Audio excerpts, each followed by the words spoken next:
Good morning, students. Today we are going to do last graphical representation of this chapter, chapter 1, unit 1, number system, and which has been representing real numbers on the number line. As we have seen, we have represented real numbers, suppose square root of 9.3 in a last online session on the number line. हमने उसको present कर दिया. But now the numbers, real numbers, which are not been given in a square root, एक simply square number दिया है, उसको successive magnification के हिसाब से नंबर लाइन पे कैसे डिनोट करना है उसको हम आज स्टेप बाय स्टेप करेंगे. So successive magnification you have already done. और आप जब से स्मार्टफोन्स आए हैं दुनिया में तब से successive magnification you are doing. तो बोल रहे सर हम कहाँ सक्सेसिव मैग्निफिकेशन कर रहे हैं. तो सक्सेसिव मैग्निफिकेशन का सीधा सीधा टेक्निकल मतलब होता है जूम इन करना. फॉर एग्जाम्पल अगर आप मोबाइल में कोई पिक देख रहे हो तो यू आर डूइंग जूम. अपनी उंगलियां खींचते हो. यस और नो. अपनी उंगलियां खींचने से क्या होता है, वो चीज नजदीक आती है. फिर से किया तो फिर से नजदीक आती है. यस और नो. तो यही चीज जूम इन, एक के बाद एक जूम इन करने को ही सक्सेसिव मैग्निफिकेशन कहते हैं. तो ये सबसे इजीएस्ट मेथड है और इसमें अच्छे सारे मार्क्स आप खींच सकते हो. So let us try one example, which is example 11 from your textbook. उसे रेफर कर लीजिए. Visualize the representation of 5.37 बार. यहाँ पे देखिए 5.37 के ऊपर ही बार है, 3 के ऊपर बार नहीं. तो यहाँ पे 3 वैसे का वैसा है, 7 रिपीटेशन मोड पे चल रहा है. जैसे सुनो, हमने बोला था कि जो चीज बार बार आती है उसके ऊपर हम बार लिखेंगे. तो यहाँ पे 7 बार बार आएगा. तो 5.37 on the number line up to कहाँ तक, ये तो चलता ही जाएगा. तो क्या हमारा प्रॉब्लम भी चलता ही जाएगा? नहीं. यहाँ पे इन लोगों ने इसको लिमिट कर दिया है कहाँ तक? Up to the 5 decimal places. That is up to the 5 decimal places बोला भी है और खुद से ही करके दिया है ताकि आप लोगों को तकलीफ ना हो. 5.37777. 5 decimal places, how you will decide? After a point 5 digits are there, that means up to the 5 decimal points. यहाँ पे देखिए after the digit, after the point 1 2 3 4 and 5 are there. 5 digits are there. तो क्या बोलेंगे? up to the 5 decimal places हम लिखेंगे कि point के बाद 5 डिजिट आपको मिल रहे हैं. so that is up to the 6 बोला होता तो और एक 7 आ जाता, या up to the 4 बोला होता तो एक 7 कट जाता था. But the up to the how many decimal places they are asking, according to that your steps will increase or decrease. So initially what we have to do, ये सबसे easy problem है तो इसको ध्यान से देखें. We have to represent 5.37 bar on a number line. Okay. So initially क्या कीजिए? Step 1, you have to draw a number line. So number line I have drawn. First, सबसे पहला जो डिजिट है ना उसको देखिए. So as you can see it is 5.37. कितना है? 5.37. That means 5 से ज्यादा है और 6 से कम है. You know 5 है तो वो 5.37 मतलब क्या हुआ? 5 से ज्यादा हुआ और क्या हुआ? 6 से कम हुआ. So what we will do, we will place a digit. यहाँ पे मैं रख देता हूँ 0 1 2 3 4 5 and 6. yes or no? yes. तो हमारी जो ये वैल्यू आएगी 5.37, वो 5 और 6 के बीच में आएगी कहीं पे. Let us see, it will come between 5 and 6 क्योंकि 5.37 है. सो लेट अस से कि वो 5 और 6 के बीच में आएगी. Yes. So what you have to do, first step is been done. ठीक है, पहला स्टेप हमारा हो गया. Now second step, draw another number line. Draw another number line. Now what you have to do, your value 5.37 is between 5 and 6. yes or no? तो आपको क्या करना है? 5 को यहाँ पे लाइन बना देना है और 6 को यहाँ पे लाइन बना देना है. तो हम क्या कर रहे हैं? 5 और 6 को अपनी 2 उंगलियों से जूम कर रहे हैं. तो मैं क्या कर रहा हूँ? इसको जूम किया तो ये पूरा लाइन यहाँ पे आ गया. So now it is 5 here and 6 here. तो यहाँ पे 5 हो गया, it is 6. यस और नो? यस। ये पहला जूम इन आपको समझ में आ गया? आई थिंक आ गया। So now 5 and 6 are here.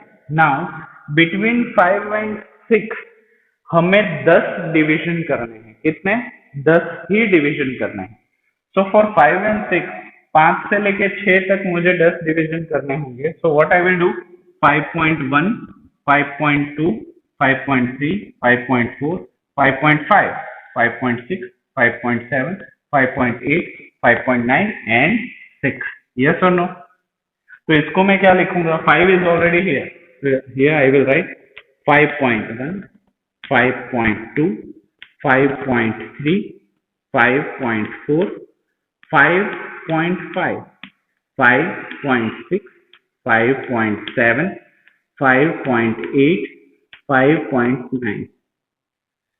जब आप इसको नोटबुक में करोगे ना तो डिजिट इतने क्लोज क्लोज हो जाएंगे कि कंफ्यूजन हो जाएगा। यस, उसका भी क्या सॉल्यूशन है मैं आपको नेक्स्ट स्टेप में दिखाता हूँ। So now we have represented between 5 and 6 10 digits we have replace. 10 जो डिवीजन हमने बनाए उसका हमने नामकरण कर दिया, 5.1, 5.2, 5.3, 5.4 and so on. Now look here, हमारी वैल्यू क्या है? इसको मैं फिर से ऊपर लिख देता हूं ताकि आपको आसानी से समझ में आए। 5.377777, 4 बार 7। Okay, this digit we are representing on a number line. So now you come to know कि 5.5 और 6 के बीच में 5 आ गया। यस, नाउ ये चीज हमने देख ली, 5 इज बीन प्लेस्ड हियर, 5 का काम हो गया। Now we are moving for 5.3, ठीक है, और दूसरा क्या है? 5.37। यस और नो? तो ये 5.37 5.3 और 5.4 के बीच में आएगा। This 5.37 will come after 5.3 and before 5.4। इन दोनों के बीच में ही आना चाहिए। यस और नो? यस। तो व्हाट आई एम डूइंग, अभी मैंने 5.3 और 5.4 को आई हैव मार्क कि इन दोनों के बीच में ये वाली वैल्यू आएगी 5.37। So now what I am doing, I am again zooming it out for another number line। और यहाँ पे मैं और एक नंबर लाइन बना देता हूँ।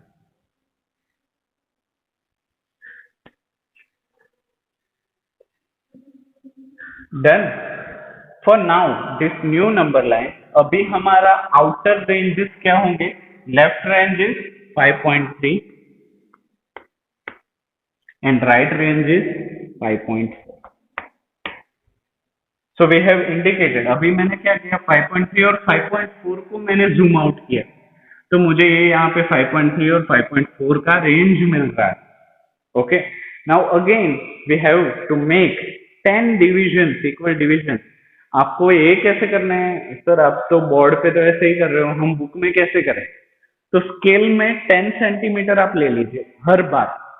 ये लाइन भी 10 सेंटीमीटर, ये लाइन भी 10 सेंटीमीटर, ये लाइन भी 10 सेंटीमीटर। पर आप जो ये डिवीजन बनाओगे ना, सिर्फ उसके नाम चेंज करते रहना। For every centimetre you have to mark a division. तो ऐसे आप आराम से प्रॉब्लम कर सकते हैं, बट ईच टाइम, हर टाइम आपको 10 सेंटीमीटर की ही लाइन लेनी है। Okay, so now again I took a line of 10 centimetre. 10 centimetre की लाइन ले ली। From left range is 5.3 to the right range is 5.4। Now what we have to do again, 10 division has to be made। 1, 2, 3, 4, 5, 6, 7, 8, wait, 1, 2, 3, 4, 5, 6, 7, 8, 9, 10 and 9।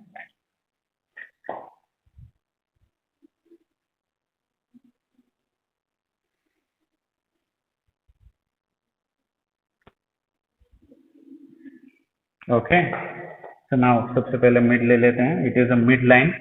Then 1, 2, 3 and 4, 1, 2, 3, 4, 5, 1, 2, 3 and 4, 1, 2, 3, 4, 5, done। Now 5.3 is already there, so next will be 5.31। so write it as 5.31। Now जब आप book में करोगे तो इस side side में लिखोगे ना तो कंफ्यूजन बढ़ेगा। तो my suggestion is to you is that 5.31 नीचे लिखा ना, तो next step you have to write upward, ऊपर लिखे तो जगह बचेगी। So now 5.32. Next is 5.33. Next is 5.34. 5.35. 5.36. 5.37. 5.38. 5.39 and 5.40. 40. Done? तो this step is been done. देखिए यहाँ पे नीचे भी जगह बच रही है, ऊपर भी बच रही है, कंफ्यूजन भी कम हो रहा है। And I think you also can read this. हाँ, अगर नहीं दिखाई दे रहा है तो अच्छी क्वालिटी में वीडियो प्ले करिएगा, you can see this. So now we have successively 5.3 and 5.4 we have done magnification. इसको हमने जूम आउट कर दिया 5.3 to 5.4। We have divided a 10 centimetre line और ईच सेंटीमीटर को हमने सक्सेसिवली 5.3 है तो 5.31, 32, 33, 34 and so on we have done. Now again अभी हमें चाहिए 5.377। क्या चाहिए? 5.377। तो यू कम टू नो कि 5.377 will come after 5.37 and before 5.38। 377 है वो 37 के बाद ही आएगा और 38 से पहले आएगा, क्योंकि 38 से पहले तो ये खत्म हो जाता। So again what you are getting a span, एक यहाँ पे 5.37, 5.38। फिर से you have to take a line, number line. ठीक है, यहां से ही मैंने जूम आउट किया। The same line you have to draw. यहाँ पे मैंने बोर्ड को 2 हिस्सों में बांटा है, but when you are doing in your notebook तो आपको एक सिंगल पेज में ही ये सारी चीजें करनी है। तो आप सक्सेसिव मैग्निफिकेशन दिखा सकते हो। यहाँ पे क्या मैं दिखा नहीं सकता, यहाँ पे वो ऊपर चला जाएगा। Okay, so now 5.37 and 5.38। 5.37 similarly 5.38 done. Now 5.37 and 5.38 has been zoomed। मैं यहाँ पे ना assumption कर रहा हूँ कि यहाँ से आया हुआ है। Okay, 5.37 and 5.38 I have done. Now फिर से एक एक सेंटीमीटर छोड़ के यू हैव टू मार्क। तो सबसे पहले तो मैं मिड मार्क कर देता हूँ। Then 1, 2, 3, 4. 1, 2, 3, 4. Okay. So 5.37 is here. So here you can write 5.371। कुछ भी नहीं करना है, जो दिया है ना उसके पीछे 1 लगा दो। 10 सक्सेसिव। नीचे क्या आ जाएगा? 5.372, 5.373 नीचे आ जाएगा, 5.374 ऊपर चला जाएगा, 5.375, 5.376, 5.377, 5.378, 5.379। All the marks has been done. Yes. Again हमें चाहिए 5.377। तो हमें पता है कि 377 तो यहाँ पे आ गया।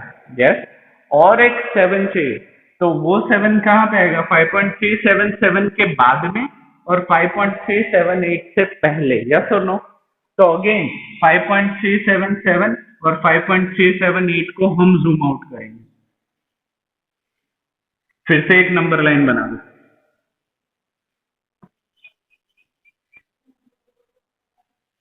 लेफ्ट स्पेन पे क्या लिख दो?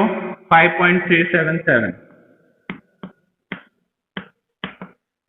राइट स्पेन पे you have to write 5.378। Done. Now do equal 10 part. 1 centimetre पे 1 पार्ट लेना है। सबसे पहले मैं तो मिड ही ले लेता हूँ, क्योंकि मेरे पास स्केल वगैरह तो इतना बड़ा होगा नहीं। सो now again 1, 2, 3 and 4, 1 2 3 and 4. Okay, तो नाउ ये मिड वाला थोड़ा सा लंबा रखेंगे ताकि हमको इजीली दिखाई दे कि ये आधा पार्ट. So 5.377 is there.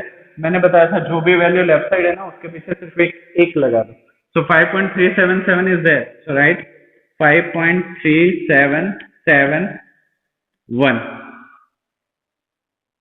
3771. हाँ, 5.3772, 5.3773, 5.3774, 5.3775, 5.3776, 5.3777,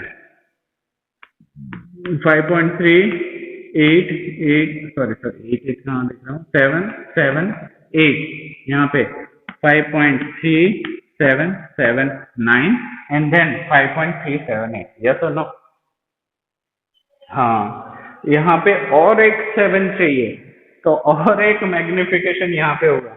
यू नो दैट 5.3777 तक तो हम आ गए, 5.3 उसके बाद 3 बार 7 तक हम आ गए. अभी और एक 7 हमें चाहिए तो और एक magnification we have to do. Last में एक लाइन. हाँ, यहाँ पे हमारा प्रॉब्लम खत्म हुआ.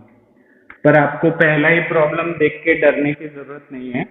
आपको 5 डेसिमल प्लेसेस वाला प्रॉब्लम नहीं आएगा. आपको सिर्फ 2 डेसिमल पॉइंट या मैक्सिमम 3 डेसिमल पॉइंट तक आएगा. तो आपका शायद, मुझे पता है तब तक तो हाँ यहीं पे प्रॉब्लम खत्म हो जाएगा. बट हम सबसे टफेस्ट ही करेंगे ताकि हमारी प्रैक्टिस अच्छी हो जाए. So now again left side पे you have to write 5.3777 and here 5.3778. Yes or no? So now what you have to do? Again 10 steps. यहाँ पे 5.3771, 7772, 7773, 7774, 7775, 7776, 7777 here, 7778, 7779. तो ये वाली वैल्यू है ना, उसी को मैं लिख रहा हूं. आपको पूरी वैल्यूज लिखनी है. एक भी वैल्यूज आपने मेरे जैसे शॉर्टकट किया तो मार्क्स कट जाएंगे. So for that write it as 5.37777. Yes. और जो लास्ट स्टेप है ना उसको आप ऐसे डार्क करके उसके ऊपर सर्कल कर देना. तो हम बता सकते हैं कि 5.3777 will come approximately here. अंदाजन वो यहाँ पे आएगा and your problem finishes. Okay, तो 4 मार्क के लिए इतना बड़ा प्रॉब्लम वो लोग नहीं पूछेंगे.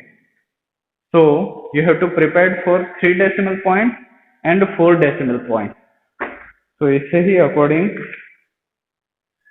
I am giving you example. जो एक्सरसाइज 1.4 है, एक्सरसाइज 1.4, ये एक्सरसाइज 1.4 को मैं चाहता हूं कि आप खुद से कोशिश कीजिए. सिर्फ 2 ही प्रॉब्लम है एक्सरसाइज में और कुछ है नहीं. और इस टाइप के प्रॉब्लम बस 3 ही हैं. तो it's better to practise well. तो मैं चाहता हूं कि एक्सरसाइज 1.4 आप खुद से करें. और अगर जवाब नहीं आता है तो आप मुझे कमेंट करिए, तो I will revise it again. Exercise 1.4 के 2 प्रॉब्लम्स भी I will do. So don't worry about it, but try कीजिए and I think you can do it. You have a potential to do such easy problem, so there will be no issue. So यहाँ पे हमारा पहला chapter number system complete होता है. So I think आप सबको ये चैप्टर समझ में आया होगा and you have revised it, you have practiced it. एक चैप्टर को 2-3 बार प्रैक्टिस करना जरूरी है, तभी आप मैथ्स में आगे बढ़ सकते हो. So my advice is to you कि एक चैप्टर अगर एक बार भी आपने कर लिया है, then you have to again and again revise it for a better result. So till then, thank you so much, and we will meet with a new chapter in a next online session. Till then, thank you.